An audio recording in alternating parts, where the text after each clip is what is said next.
Hi, I'm Lynn Mazzara. I am a navigator at Mastrius, and I am going to host Lori's Meet the Mentor today. And I am so excited to be here and to hear all about how she can direct and encourage and critique style as opposed to composition and color and everything else.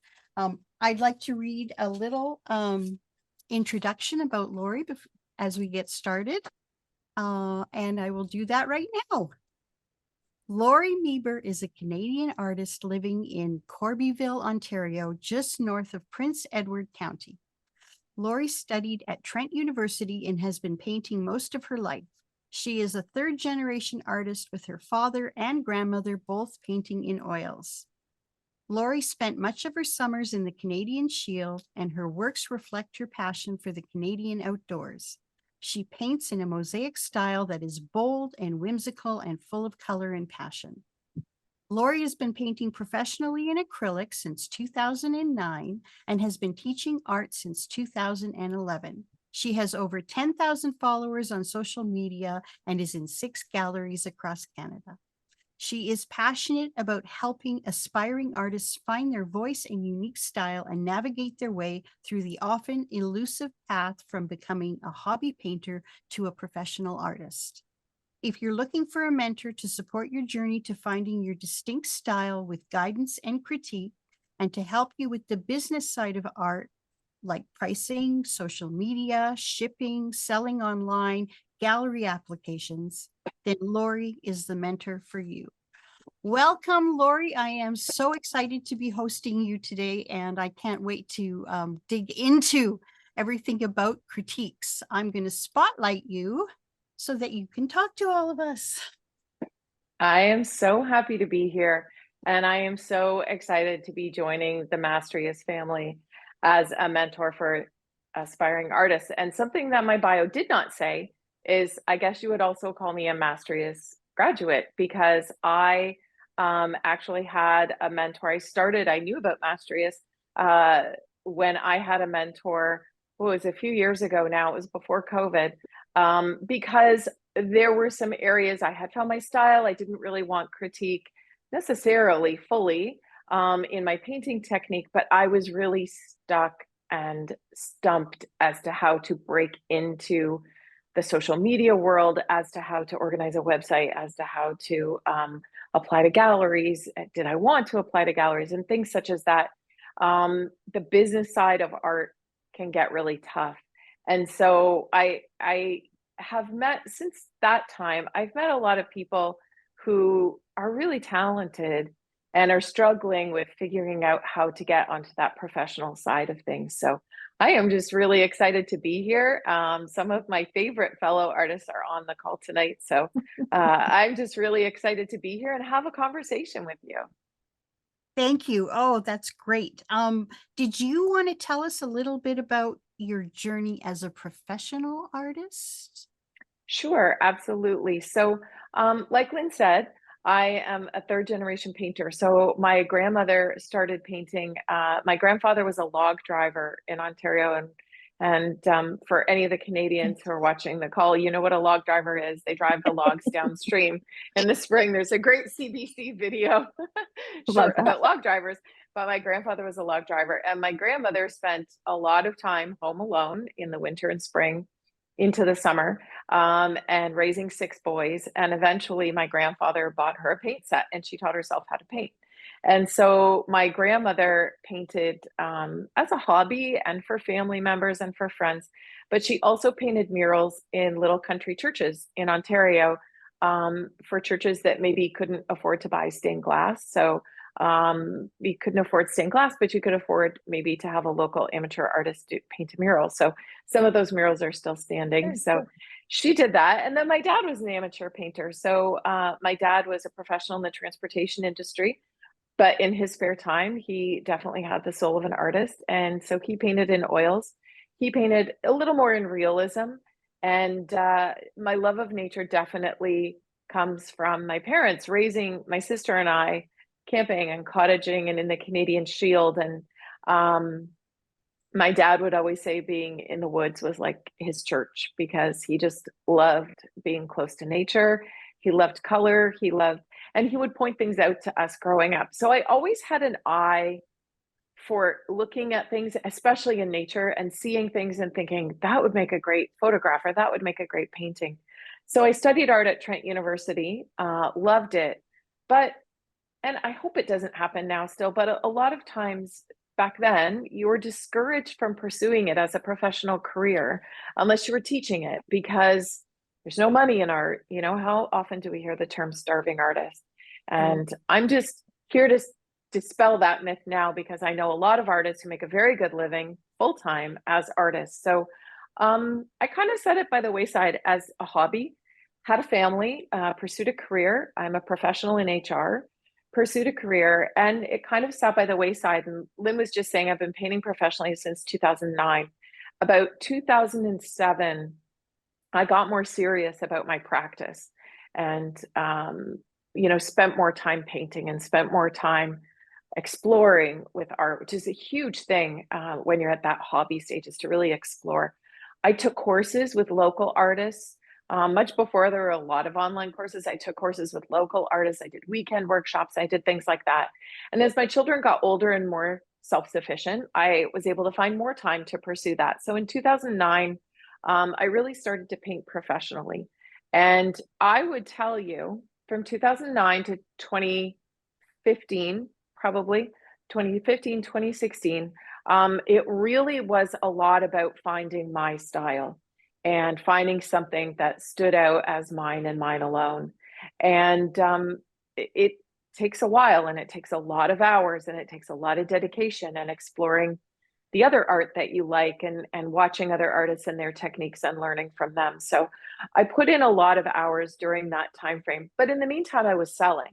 So I was selling locally. I was selling, in a few restaurants and other places where my art would hang.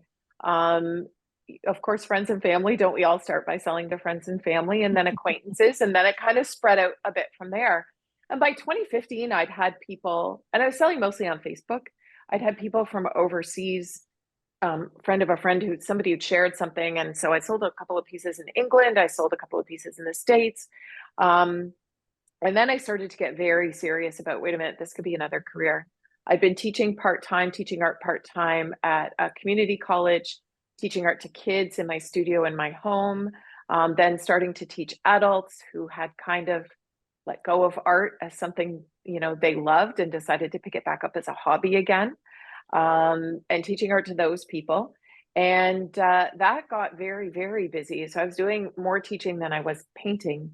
And then about 2016, my style, as you see now, really started to develop and shift and change. And I started to pursue other artistic endeavors as a hobby to really kind of keep my creative juices flowing. One of those things happened to be mosaic stained glass that I pursued with a friend. And at the same time, I was doing like down East Canada rug hooking. So not your traditional rug hooking kits from the 70s, but if you ever see maritime rug hooking, it's just absolutely stunning. So I was pursuing color and shape through those passions. And eventually they wove their way into my work to the style that you see now, which I would say I've been painting in for about 6 years. And the reason I'm so passionate about style is once I found and solidified my style and was able to create, a broad range of pieces in that style, in those subject matters, was really when my career took off and people started noticing. I started selling. I started to hear things like, oh, I saw a painting here or there, in this restaurant or in the library here. And I was pretty sure it was yours because I think I can recognize your style. And then it became, I'd know your style anywhere. I walked into my friend's house and I saw a piece and I knew it was yours. So that recognition and being recognizable is commercially, as an artist, one of those things that you strive for. You want that recognition, that immediate recognition of, oh, that's a Julie DeBoer, that's a Laurie Meeboer, that's, whoever it may be, Gordon Harrison. You want that recognized style because that's when people start to crave what it is you've got. So My first gallery, 2018, 2019, my first gallery, 2019. And then my second gallery came very soon after my first. And now I'm in six, I think, or seven, I'd have to count, 6 or 7 galleries across Canada. And I'm looking to expand now into the US. So that's just kind of a little bit about where I'm at in my art journey. Wow.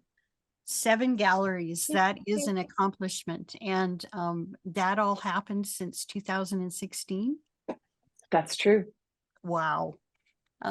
Yes, I would like to follow in your footsteps. I guess I just want to know so much about style, how you find your style. How do you develop your style?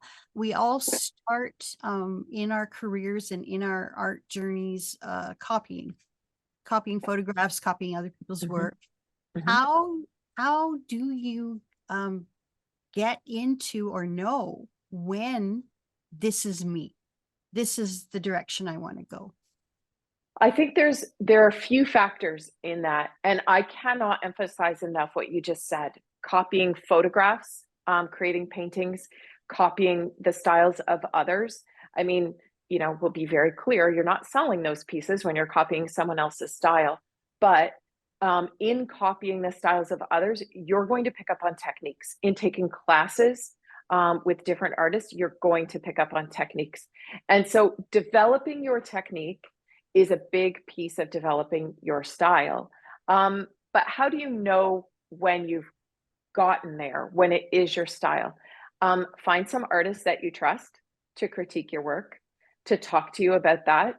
Ask yourself, is there anything else on the market that looks really, really close to what I'm doing? Or does this seem kind of individual? Is what I'm doing pretty different from what everyone else is doing? And if you look at my style, there might be an artist that you say, oh, I think so-and-so does something a little bit similar. Vicky Carruthers, for example, paints with very distinct lines and shapes and cells, as I would put it, as I do. But Vicky is very much primary colors, very, very bold and simplistic in her style. Our work is very different, but there are elements of it that are the same.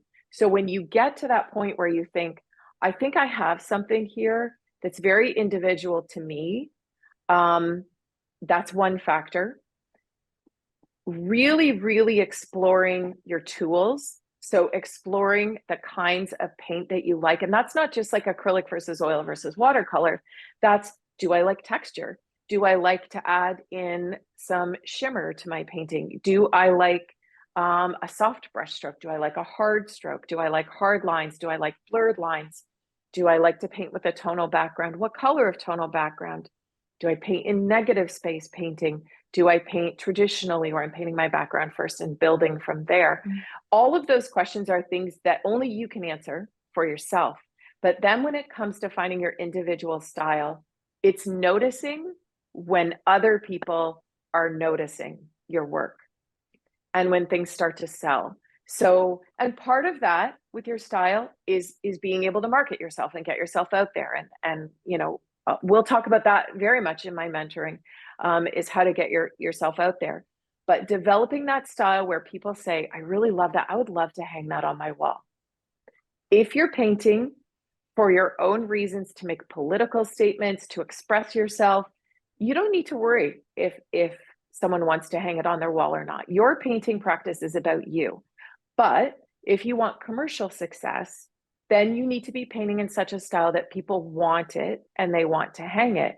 And sometimes you don't know what that's going to be until it starts to happen. And that's kind of the other thing, is letting go of that control. As you're practicing the styles of others, techniques of others, incorporating things into your own practice, the direction you think it's going to go doesn't always end up being the direction that it is. If you had asked me in 2014 what I thought my work would look like, I would tell you that I would have thought it would have looked more like Jennifer Woodburn's work, who has softer edges than I do. I knew I would have painted the Canadian Shield. I knew I would paint the Canadian outdoors because I love it. but I would have thought my work would look softer, and my work is anything but soft, very hard lines. And that's a piece of it too, is letting your work lead you in your practice. Okay, wow. You touched briefly on this is what we would talk about in my mentorship. I just want to let everyone know that Lori has a mentorship starting on November the 15th, the third Wednesday of every month, 5 to 7 Mountain Time. And can you tell us a little bit about exactly that? What can you expect from a mentorship with Lori? I sure can. So, my mentorship is for aspiring artists. So maybe that means you haven't quite found your style yet, but you've been painting for a little while as a hobby artist, you've been taking courses, and you really need someone with a new, fresh set of eyes and a group to support you to take a look at where you should be exploring and what you should be developing in your style, and to help you understand when you've hit that, when you've really hit that sweet spot of this is your style. Maybe it's that. Maybe it's, okay, I have my style. I might tweak it a little bit, but or I'm actually pretty set in my style, but I have no idea how social media works. I have no idea, what do I do to set up a website?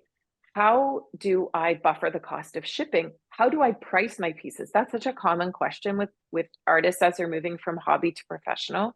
How do I price my work? What are the formulas for that? I really want to be in a gallery. How do I get into a gallery? Um, I have answers for all of those questions, and I have guidance for all of those things. So I think you can expect all of that. And then guidance with style, and probably some painting technique evenings where we explore color and color mixing. I love color, and I love when people find their color palette, which is an important piece of style, is finding the palette that works for you. Um, I'm very generous with sharing tips and tricks, whether that's shipping or whether that is social media or whether that is actually, in paint and paint supplies. And I really like to foster that sense of community. Uh, I've had people ask me before if artists are really stingy with their information because they don't want the competition. And it's very rare that I come across an artist who's stingy that way. Most artists I know are a very generous group of people. And I'm hoping also in our Mastrius group for mentoring that I'm able to build that sense of community, so that it's not just me, that you'll be mentoring each other and you'll be finding out information that you can share with each other as well. And I think probably it becomes more than just that once a month mentoring session. You're supporting each other on social media. You're connecting with each other throughout the month, and you really feel supported in that journey. That's my hope for our new group. You experienced that, didn't you, personally? And you have 100%. connections and friends with other artists that you still have today.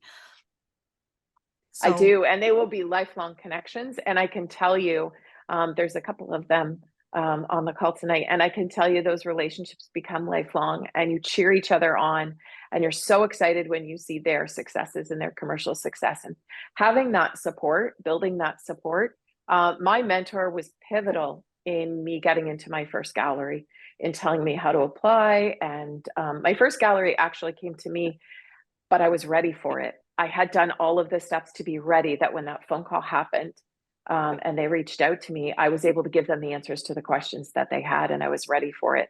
And my mentor from Mastrius still mentors me to this day. It might only be like a phone call every couple of months to say, how do I, or what do I, or have you ever encountered? But it really is building that sense of community. who was your mentor? One of the My, members would like to know. my mentor was Julia Veenstra, who is a professional artist out of Hamilton, Ontario, and is now the owner of Crown and Press Gallery in Hamilton. Wow. You mentioned lifelong connections, and there are people here that you were in a mentorship with. I'd like everyone to meet Leslie Starr. I'm going to add her to the spotlight here. And one of the things you're going to do tonight is you're going to actually critique several artists' style. And Leslie has generously agreed to allow you to do that to her. Do that to her, Leslie. Poor Leslie. So just for everyone who's watching, just a little introduction. Leslie and I were both kind of coming to our style about the same time. We kind of joke that, what do we say, Leslie? You're like 14 months behind me or something, Yeah, like 18 yeah, months yeah. behind me. You predicted that, and actually, not a word of a lie. I was about that. I got So into what, my first gallery about 18 months later. So yeah, yeah. you called it. You called it. Yeah. So Leslie was, I don't want to speak for you, but you were kind of trying to figure out your style when we were in a group together and Yes. exploring different areas. And maybe just you share a few sentences kind of about what happened when your style suddenly exploded. Well, my style has kind of come full circle.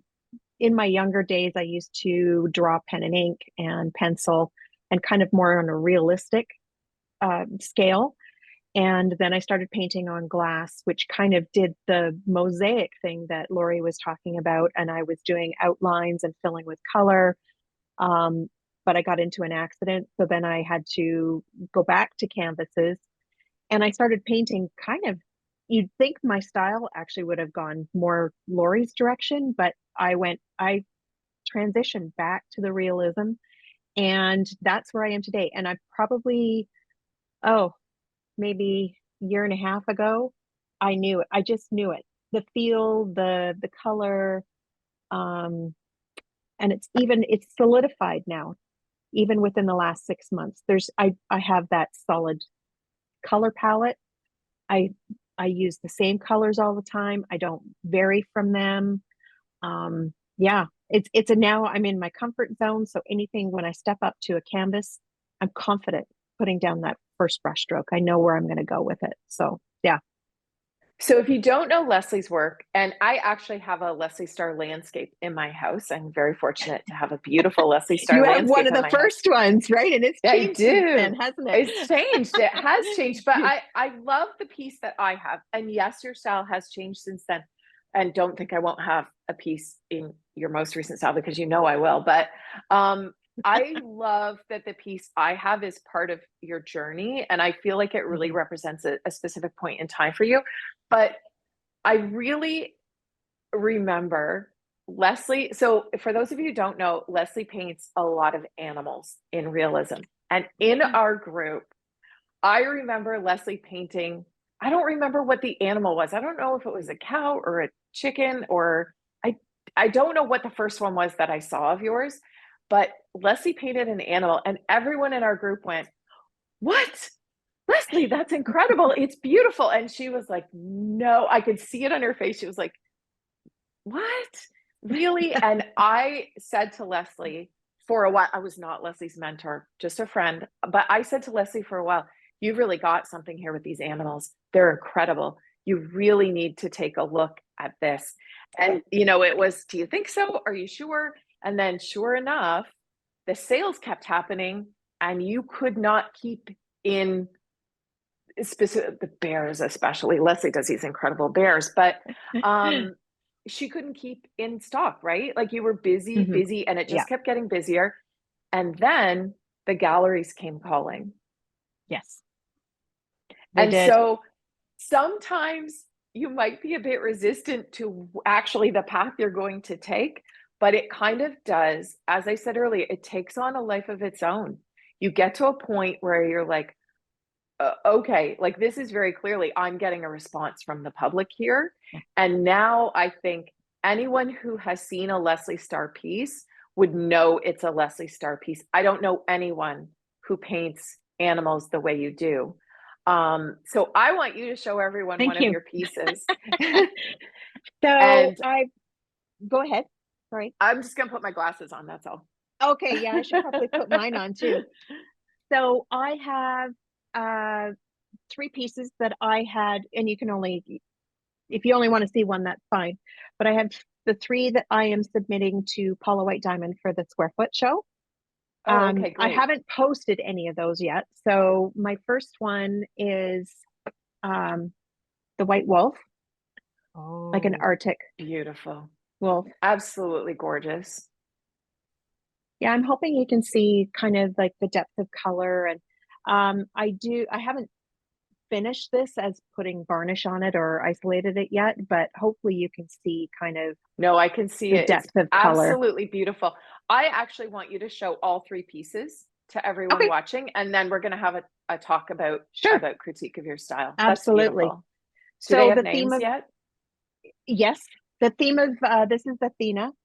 So the theme of the show, and this is maybe something that you would help with for sure, is I'm doing wolves because they are some are getting critically endangered, etc. I kind of want to spotlight um, just how important they are to our biodiversity. They're needed, and they shouldn't be persecuted anymore. But anyway, so this is the Arctic wolf, and then I have the timber wolf, but he's a black one. Oh, wow. That timber Beautiful. wolf. And then I did the coastal gray wolf, and yeah, Stunning. she's got wet fur. And this is Celine. This is Caleb, and then the other one was, what did I say? Athena. Athena. So let's hold up Athena and we'll talk about Athena. Sure. So I'm going to ask you a few questions that I would ask Sure. anyone as they were looking for their style. Let's talk about color. You just mentioned you have a definitive color palette. Mm-hmm. So tell us, what are 4 or 5 of their 3 or 4 of the colors that you know are going to go into most of your pieces? I start with a purple base. Okay. I'd say 90% of my canvases I start with are purple. I use dio purple. I can never say it. Dioxazine purple. Dioxazine, I think. Yeah. I think it is, right? Anyway, that doesn't fall off the tongue very nice, does it? And what else have I got? I'm more on the blue shades, so I would definitely basically say Prussian blue is in there, ultramarine blue. I use violet oxide, a lovely color, especially for wolves and bears. I use a lot of white, as you can see. I mix white in everything, titanium white, and quinacridone nickel azo gold is in there. And that is kind of my magic color to change the temperature of most of my colors. And so I think that's a really important thing.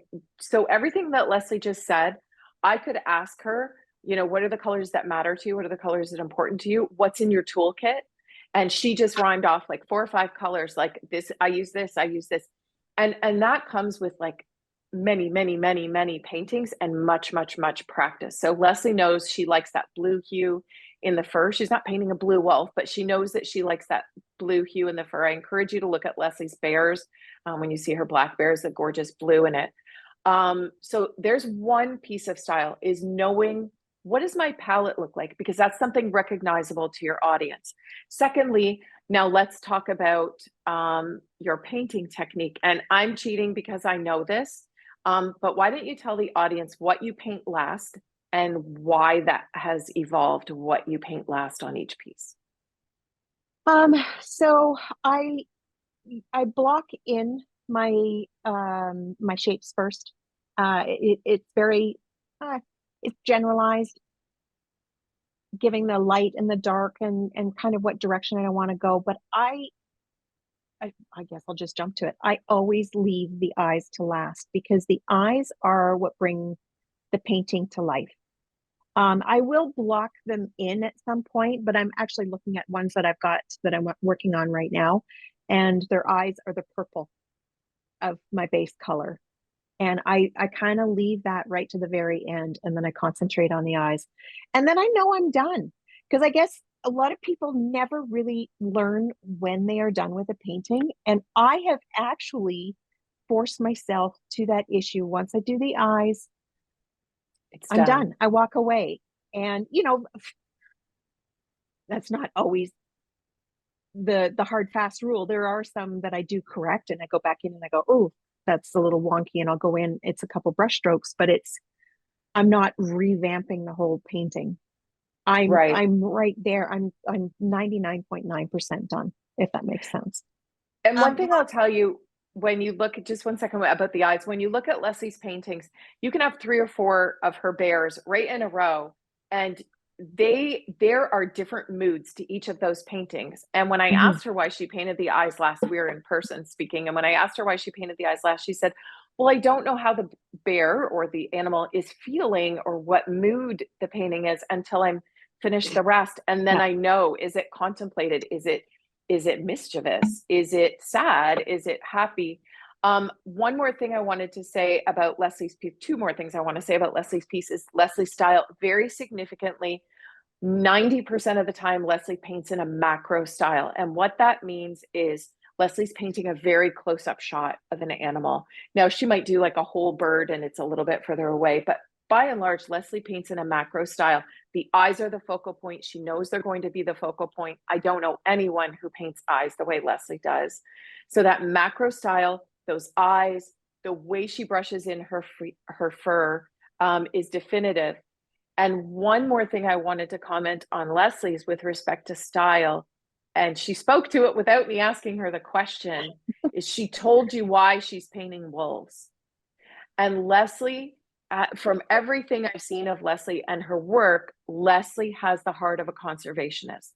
The lives of these animals matter to her. She does charitable work for those organizations, and that shows in every piece that she does. It just comes through. I remember Leslie painting grain silos and big skies, and prairies, and Leslie loves Ontario landscapes because she's originally from Ontario, but so things like my work speaks to her in a different way there. But Leslie has a true passion for the things that she's painting now, and you get to be lucky enough that passion is also commercially very successful. So I think I wanted Leslie to come on tonight because I think Leslie finding her style is really a true testament to how important that is, but also how rewarding it becomes once you get there. your arms must be So getting true. awfully No, tired. no, it's all good. Sorry, There Les. is, I paint on board now. I'm starting to transition to board, so it's fairly light. There is a question about color palette. When you say color palette, do you mean the tube colors or the colors that you mix and use regularly in your paintings? Yes, I mean all of that. Okay. So the tube colors, I don't know that there's, unless I'm doing a base, I don't know that there's any color that I generally use straight out of the tube. But my color palette, when I speak of 4 or 5 different colors, like Leslie talked about her bases, but be sure to know that she mixes those. With titanium white, for example, or I use carbon black. I won't use any other black but carbon black, unless you count Payne's gray as a black, which it kind of sort of is. But when I talk about color palette, I'm talking about the color right out of the tube. I'm talking about how you mix it and what you mix it with. And also I'm talking about brands. I am not brand specific. I have very specific colors from specific brands that work for me. So I use titanium white by Golden. It's the only white I use. I use carbon black by Triart. I love Triart paint. It's local to me. Mastrius people get a discount on Triart too, which is amazing, but I'm not saying that because I'm Mastrius. I've used Triart for years. But there are different colors for me from different companies that I use. So I do mean paint out of the tube, but I also mean your palette in how you mix it. And one of the things I talk about in classes and in mentoring is really playing with your paint and playing with your brands and your colors to figure out what your color palette is, and what your 2 or 3 or 4 signature colors are in that. Thank you, Leslie, for sharing your work with us. It is You're very welcome. And we also have, I'm going to just put Leslie back up top, and I'd like you to meet Jen Vanderbrook. Hello. Hello, Jen. Also Hi, everybody. someone Lori met and became good friends with through Mastrius. Yeah. It's been so cool to watch Lori's like trajectory. Yeah, it's exciting. Her journey is really inspiring to me. So So I wanted Jen to come on to do another talk about style with Jen, because for me, Jen's style is incredibly unique. Her subject matter is just, Jen's pieces make me so happy. And Jen and I talked about a trade of pieces like months ago, and we're both so busy and we haven't gotten to it yet, Yeah. but we're going to get to it really, really soon. Yeah. But Jen's work makes me so happy. So I'm going to ask Jen a couple of the same questions that I asked Leslie, and I don't know all of the answers for Jen. So Jen, do you have a piece that's finished, a small piece that you could hold up that's quite representational of your style? I do. I have okay, this one's a tondo that I did for the pie art. So as you can see, it's really bold, and I do a little bit of collage, a little bit of mixed media. My work is just very, yeah, it's nostalgic and bold, I guess. And I always say that like I'm attracted to spectacle, like whether it's mountains or carnivals or old ladies and doing their synchro workout routine. I just find like color spectacles and people living unapologetically, I guess that really inspires me. So. That's a great way to think about it. Thinking about people living unapologetically.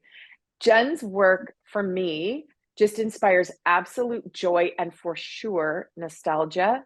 But Jen captures like just snapshots in time that just bring about the best childhood memories, but also some of your best feelings as an adult of the things in life that are really, really good. Like Jen's work is a work I want to look at when I'm having kind of a down day and I need a pick me up. That's what Jen's work represents to me. And I would classify Jen's style as very brave. I think Jen's style is incredibly brave in what she does. And I know that Jen's is very interesting because Jen will vary a little bit in her subject matter. And I think this is important as well with style. And I know you have another piece that's more figurative, that's still in your style, but it's a different subject matter. And I think it's important to know how wonderful is that? Oh my gosh, I love it so much. Yeah, see, brave and old ladies just wanting how they want it. But yeah, I think you're totally right, Lori. Just that was sort of my goal. I don't know if I cut you off, but just like taking that same style across the board, because I do have just a few niches that I'm super passionate about painting, and I cannot choose like which one I want to settle on. And I just recently thought I don't really have to choose as long as I'm kind of consistent with, my palette is pretty consistent and the brush stroke, like the style is, and I just work in collections. So. I think that's a really important point there too, that Jen just made about style. So Jen does a lot of like carnival type pieces. And in fact, when she and I were talking about a trade, we were talking about like a carnival at the end of a pier with the roller coasters and the Ferris wheel and all of that kinds of thing. But then she paints these bold, figurative styles as well. And you see a variety. In fact, I have a piece of Jen's from a square foot show that is an old van, so nostalgic, with a 2 or 3 surfboards leaning up against it and a palm tree in the background. But Jen may also paint some kids on a ski hill. So it doesn't have to be that your subject matter is always the same. And like you said, you paint in collections, which I think is an important concept as well. I have collections. So I have my Western Canada collection that sells out west. It sells in Western Canada. So it's a lot of mountains and lakes. It's still my style. Like you said, your brush strokes are still the same. I'm sure you have collage in a lot of those pieces, maybe not all, but a lot.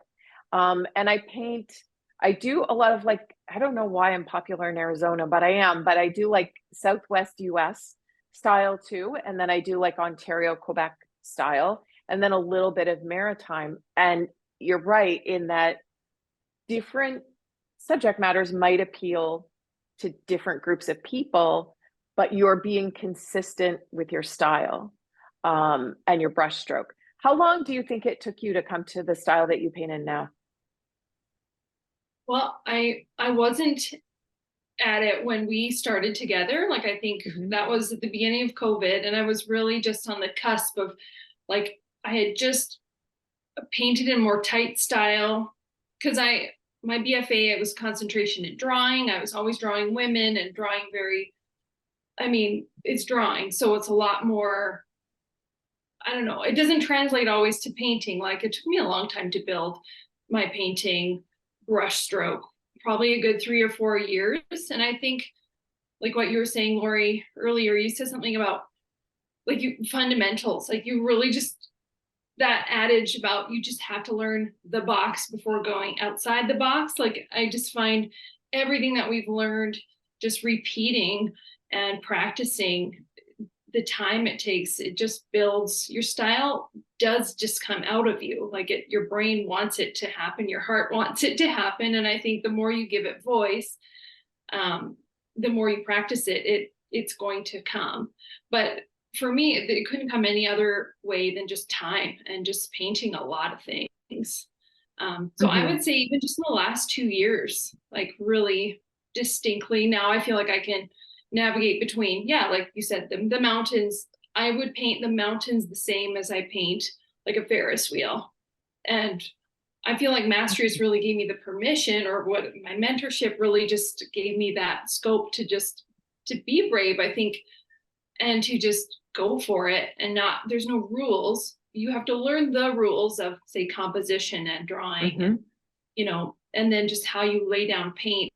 I'm just really drawn to the way I lay down paint is a lot more juicy now. Like, I lay it down, I literally just pat it a little bit, almost like icing.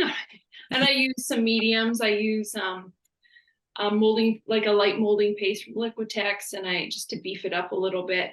And I find that the more I work, the more I'm just so laying down paint is becoming a lot more consistent. You just get that feel for it. It's funny because just last night I was finishing pieces for a square foot show, and my husband walked past me and he said, that brush is like an extension of your hand. You have so much control over that brush. And I feel like I'm a little juicier now than I have been in the past. But it's true, you can't emphasize enough those 10,000 hours of practice, that it's years and years. And it really does become an extension of your hand. And when you find your style, it really does become an extension of your mind and your heart and your soul. And I find when you find your style, it's always developing. Like Jen just said, it's always developing. It's still identifiable as you. But you do go through changes, and it does develop and change. And I think my style's a little bit, some things have changed, my color palette and such, in the last 3 or 4 years, maybe. But your audience will also, when you reach a certain level of success, your audience lets you know, maybe that's not your direction. And you think, I did this and I think this is really cool.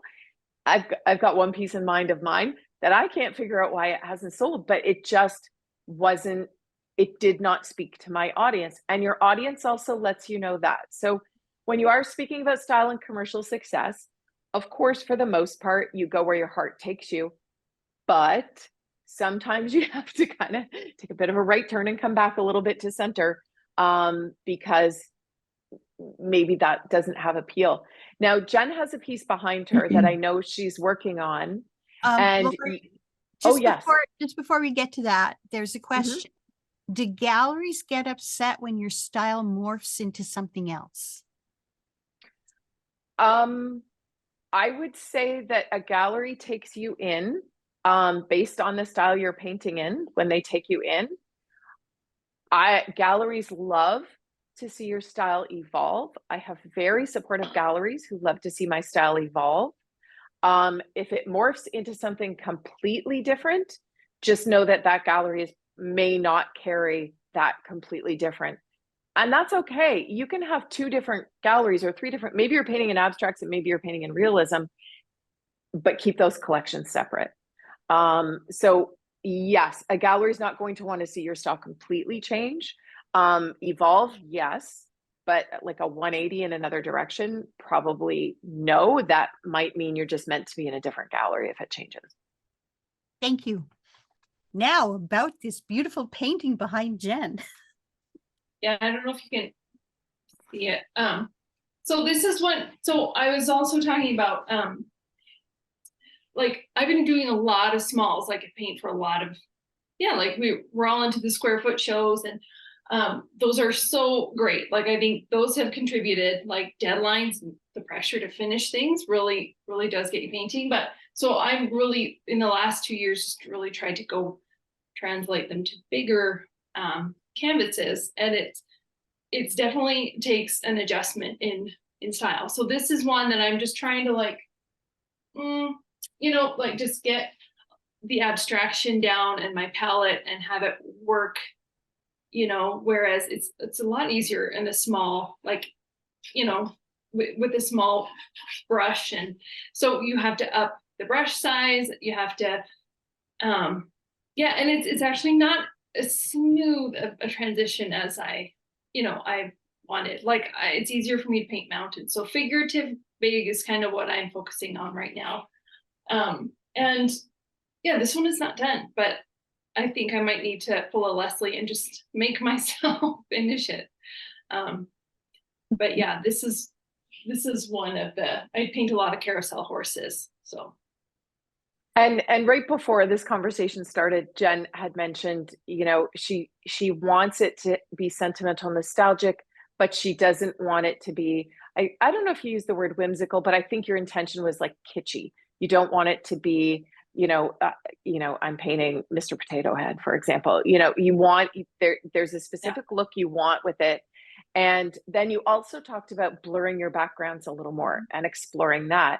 So I think it's important to note that even when you find your style, that as you still explore and as you still try to grow in that style, we still hit road bumps. Like I have paintings that it's like back to square one, and I'm painting it over and I'm starting again, I'm sanding it down. I'm not going to get rid of the canvas, but I'm going to start this again. And you have to, I have one right now that was a square foot piece that it's just horrible, and I have to let it go. So I think it's important, and we probably don't have time right now, but maybe Jen and I'll talk after, but we can critique and have other artists look at a piece like this piece that's in progress and maybe, say, well, what about this? Or maybe that, or take a look at this. But I think it's important for aspiring artists to know that professional artists who are in galleries and have made it, we struggle too. We have things that we try and it fails, or we try and we just have to push through. Leslie's really good at that and encouraging that. Just plow through it and keep going and work it and build that muscle, But I think it's an important note that even when you find your style, it's not all gravy from there. There's still hard work involved in it. Yeah. Like, I think that's encouraging. That's an aspect of mentorship that is huge, that it is just a constant learning process. Like it's not, there is never an I've arrived. Like I talk to, master artists who they're full of doubt every time they start with the white canvas. They're like, oh, here we go again, So it really is just a vulnerable thing to be an artist, I guess. But feedback is very useful, and I found I have grown so much more because of my peers and my fellow artists who are also like mentors to me. So, and it's a scary thing, right? That feedback as you're first starting. I remember us doing like some of our first critiques and thinking, oh my gosh, like I'm so scared to show my piece. And there's like this professional artist who's looking at it, and then my peers, and I really like their work, and you're full of self-doubt. I don't know if that ever fully goes away, but what I can tell anyone who's nervous about the critique process, it's exceptional. It's such a huge part of your growth and development. Like it's huge. Totally. Yeah, it's really crucial. I think if you really want to grow, I mean, it's leaps and bounds. You can't just, people see things that you can't in your work because you're too close to it. So Thank you so much, Jen. It's been wonderful seeing your work. I love your painting unapologetically. I love that. thanks, Lynn. Moments from time. Yeah. Well, thank you for letting me chat. Okay, we have one more. This time it's mine, and Lori hasn't seen my work, so this will I be, haven't. this is totally on the spot, and I'm just going to spotlight myself, and I had no idea what to show. So I'm going to show the piece I painted for the last square foot show. I am really doing a lot of women's faces right now, and I'm mixed media, and I love texture. And I kind of bounce between faces and flowers. I have another piece here, that same idea. And I like to paint not realistically, but impressionistically. And I really want to try and get the emotion behind what I'm looking at, using color and simple shapes.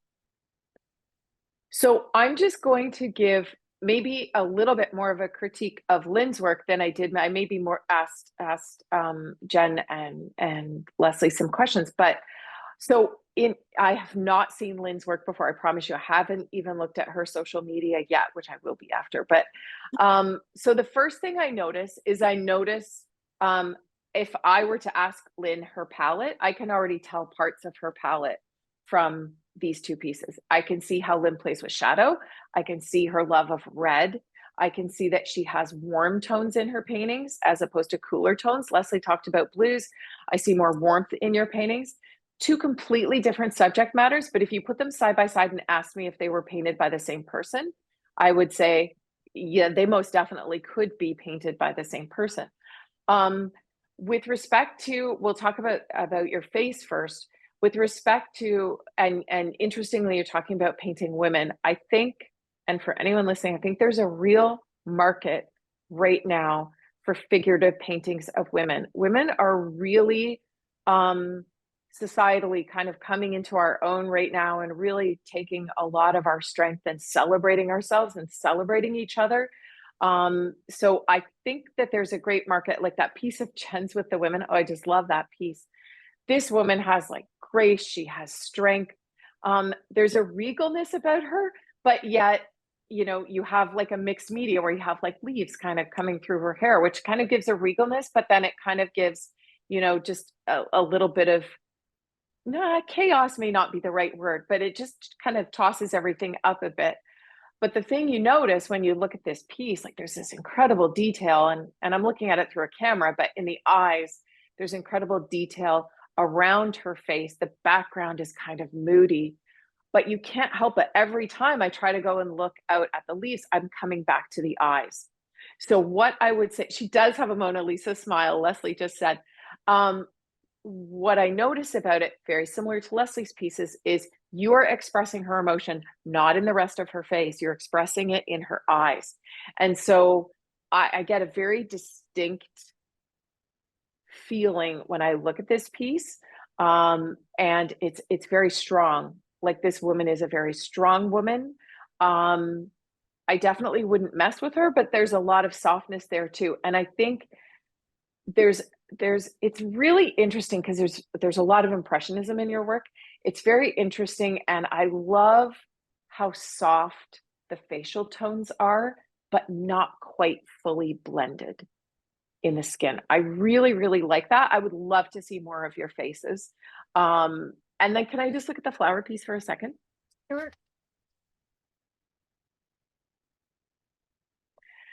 So again, see how this one's funny to me. So you said, you know, I paint faces, I paint figuratively faces, and I paint flowers, but I kind of think you paint faces actually because your flowers are an awful lot like faces.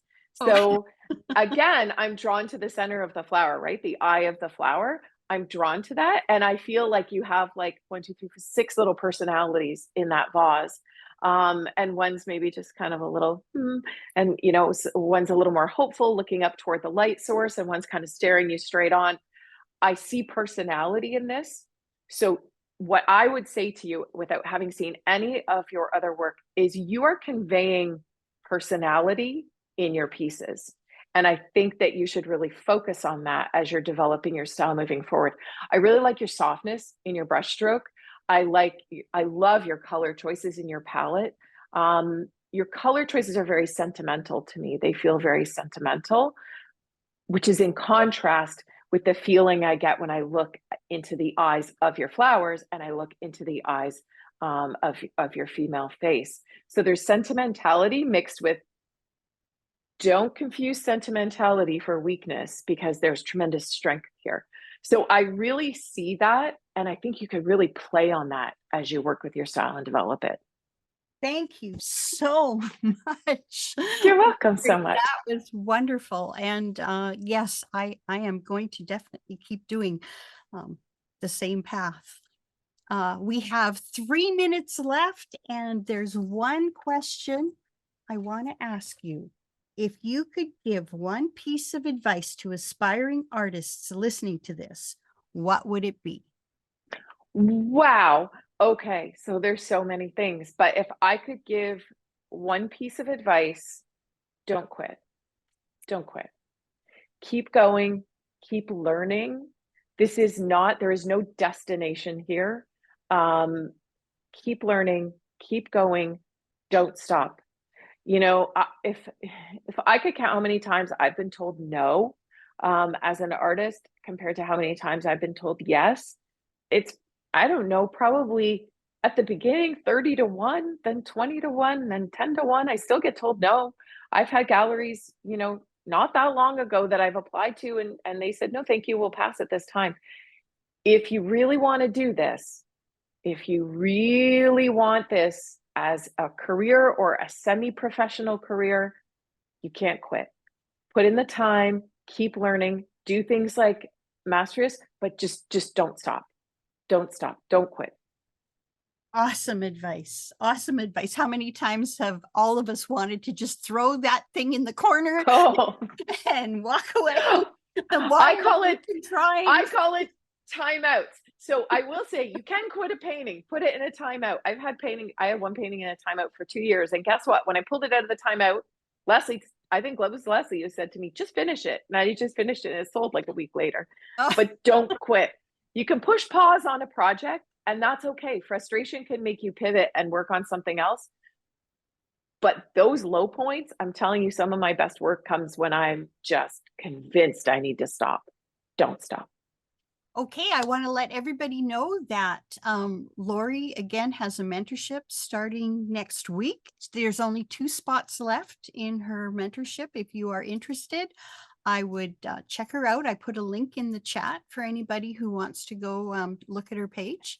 But I'm considering joining her mentorship because I want all of this knowledge that's in her head. Does anyone have any last questions or comments? Please feel free to take your mics off and just chat before we sign off. And I'll say too, while we're waiting to see if anybody has a question or comment, if you are on the fence about joining my Mastrius group or another Mastrius group, and you want to reach out to me on social media, just find me and reach out if you have a question. Some of the people that are already in the group with me before they signed up reached out and asked me a few questions. I'm very open to answering those questions to make sure that it's the right group for you. I'm more than happy to do that before you join. Thank you so much. Everybody is saying how great this was, how much they enjoyed it, how amazing you are.